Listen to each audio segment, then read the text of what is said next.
Jerry Sandusky vowed today that he will fight charges that he sexually abused 10 young boys while he was an assistant coach at Penn State.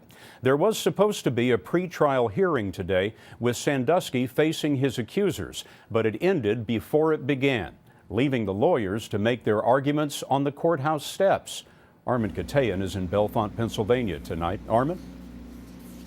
Good evening, Scott. Today was the first time we expected to hear from several of the alleged victims in the case. Emotional testimony due to last all day. Instead, we got a very different kind of drama. Within minutes of Judge Robert Scott calling the court to order, Sandusky's attorney waived his client's right to the hearing, triggering audible gasps inside a packed courtroom. The 67-year-old Sandusky had entered the county courthouse under heavy guard.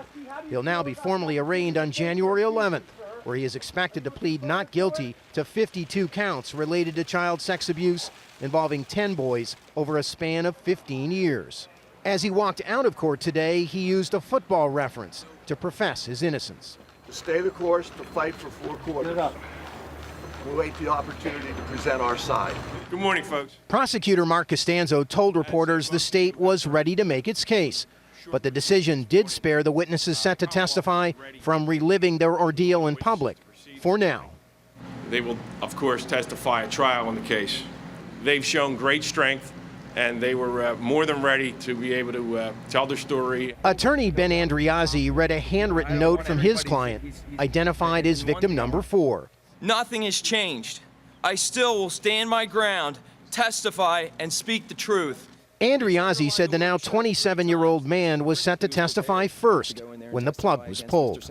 He's an incredibly competent and credible witness, and I think it would have been damning for the defense had he been able to testify today. Sandusky attorney Joe Amendola said what he called a tactical decision was made late last night. But he didn't waste the opportunity to preview his defense before a sea of TV and print reporters. What greater motivation could there be than money? In an hour-long address, Amendola repeatedly raised questions about the truthfulness of the accusations against Sandusky.